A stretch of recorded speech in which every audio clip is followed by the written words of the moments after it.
everyone, and welcome to Daily Newspaper Analysis, which is brought to you by LawSikho. So today we will discuss two articles. The first one is from the Indian Express, which is titled as China's GDP Slide, What It Means for India. So this article talks about the new changes that have been brought in to the China's GDP and how will it actually impact India and the trade or the bilateral trade that we have with China. The second article is from The Hindu, which is titled as Increasing Productivity in India's Livestock. So this talks about the new schemes like we have the National Gokul Mission and other schemes that actually will help in enhancing the productivity of the livestock, the cattle that we have. So this newspaper analysis is presented by me. My name is Sheva Khan. I am a BA LLB law graduate and I have completed my law degree from Uttaranchal University with a gold medal in my batch. I also have been a national debater and a public speaker, and here at LawSikho I'm working as the manager for current affairs vertical. Let's see what is the multiple choice question from our previous discussions. Silicosis is a. Your options are pneumoconiosis disease, cardiovascular disease, chronic kidney disease, or none of the above. You can put down your answer in the comment section below. This is the descriptive question for the day. How do schemes like National Gokul Mission can help in increasing the productivity of India's livestock? So let's discuss the first article of today, which is about China's GDP slide and what does it actually mean for India. So China's third quarter GDP growth has slowed down to 4.9%. Though as we know, even after the pandemic, China was one of the very, very few countries of the world that actually had seen growth in its GDP. But now in its third quarter, it is also facing kind of a slow growth in its GDP, which has come down to 4.9%. So let's understand that what are the causes for a slow growth of the China's GDP. Firstly, the industrial production had a small growth of 3.9%, though it was forecasted to be about 4 to 4.5%, but it was only till 3.1%. Secondly, the Evergrande fiasco and the fuel crunch has disrupted the real estate business of the country, as we know that China also significantly, for approximately 80 to 85% of its fuel requirements, it depends on the imports. And that is why this was also disrupted in the real estate business. So the tension is also built up over the crackdown of the federal government on marquee companies, that is the main growth companies for the past years. And due to this, there has been a great impact on the GDP. The businesses were less keen to invest in new projects.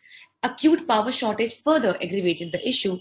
And also due to the sudden hike in fuel prices, the outputs were also curtailed and were also more expensive. Then they also had fixed asset investments steeply declined for the real estate, and the Evergrande crisis has players in fear of cascading effect. So basically there are a lot of things going on once at a time, and that is why all at a time, and that is why the China's GDP has come on a stake. So let's understand what are the implications on India. So the bilateral trade with China has increased by 50% for India. Chinese imports rose by 52% to $68.5 billion in the first 9 months. So basically there is a lot of data, but we need to understand that obviously it will impact the trade between India and China, because China is the place or basically a manufacturing hub. And if it is not able to manufacture enough, definitely it will not be able to send a lot or export enough to the other countries. And that is why the global post-pandemic economic recovery will also suffer loss of the overall momentum. So now let's discuss the second article for the day, which talks about increasing the productivity of India's livestock. So the National Gokul Mission and Rashtriya Gokul Mission aim to bring entrepreneurship in the livestock breeding. By livestock breeding, we simply mean when we breed the animals that are beneficial in various kinds of assets, like we have the milching animals, the cow, goat, buffalo, then we have sheep, etc.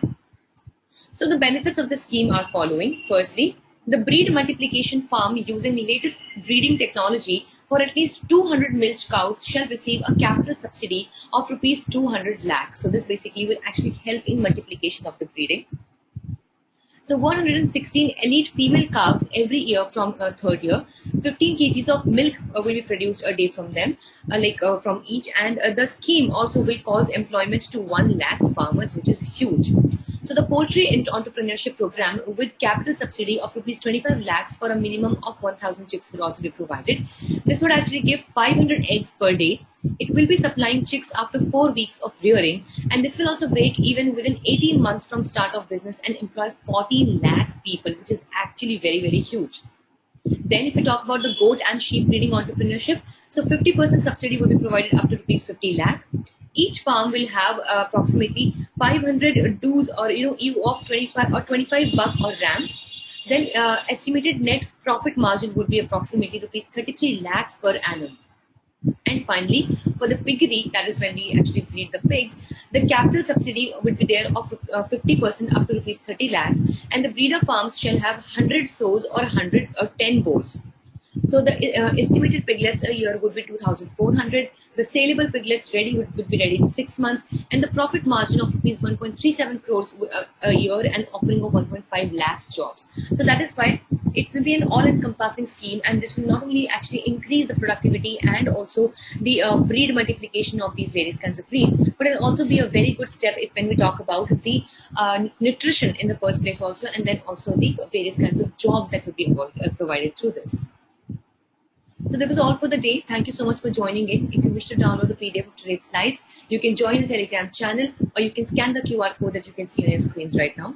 Also, please do not forget to follow us on our official Instagram channels for Judiciary, CLAT Prep, LawSikho, UGC Net, as well as finance exams.